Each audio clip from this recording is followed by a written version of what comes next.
Bonjour, je suis ici avec Renaud et nous allons vous parler du concept de tâche riche.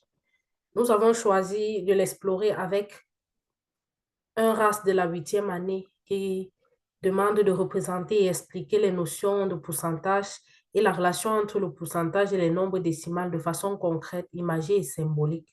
Donc, la tâche que nous avons choisie, c'est un magasin offre un rabais de 25% sur un article qui coûte 80 $.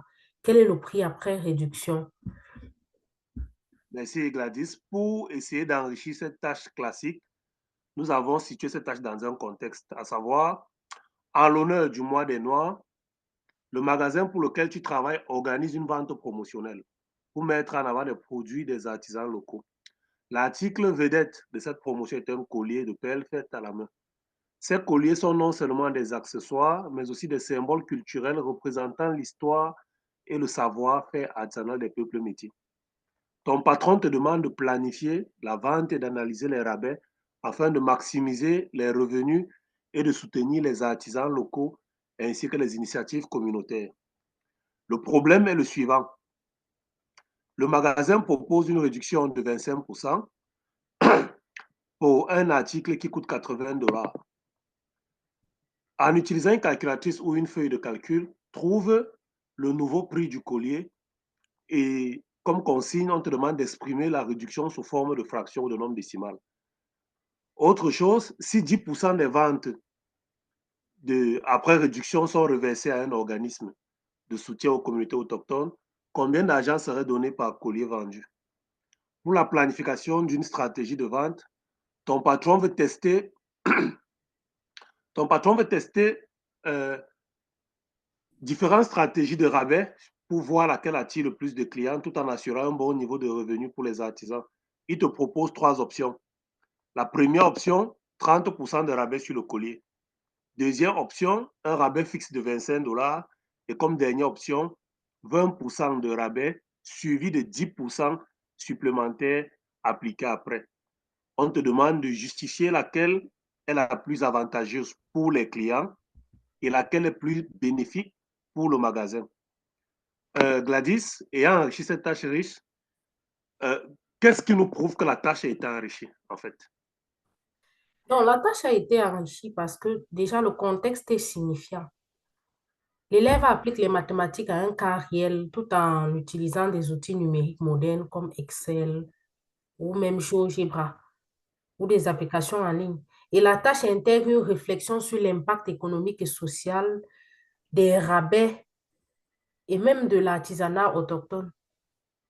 Donc, on a aussi un questionnement qui est ouvert et interactif parce que l'élève exprime avec différentes stratégies de rabais et puis visualise les impacts à l'aide des tableaux, des graphiques. Il peut aussi explorer plusieurs réponses valides et justifier ses choix avec des modélisations numériques. Donc, Effectivement.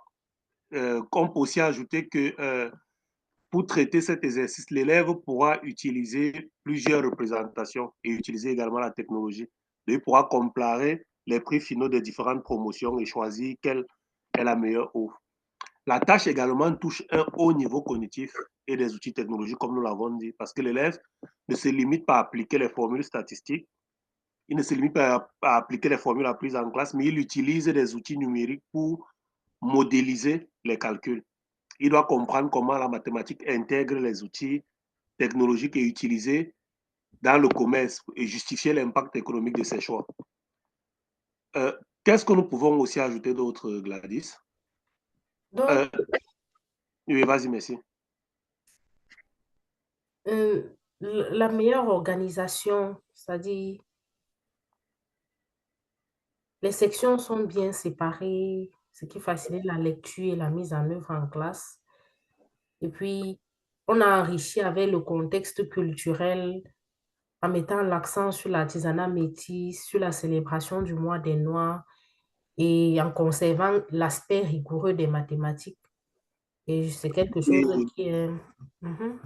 merci, Gladys. En parlant de l'aspect rigoureux des mathématiques, il est aussi clair, il est important d'ajouter que à la fin de cette tâche, l'élève peut se poser quelques questions à savoir pourquoi est-ce qu'il est important d'acheter des produits issus de l'artisanat autochtone? Mhm. En tant que consommateur, comment peut-on encourager l'économie locale et la diversité culturelle par le choix de nos achats? Et enfin, comment est-ce que la technologie peut aider les artisans à promouvoir leurs produits et à atteindre une clientèle plus large? Merci Renaud pour... Merci Gladys.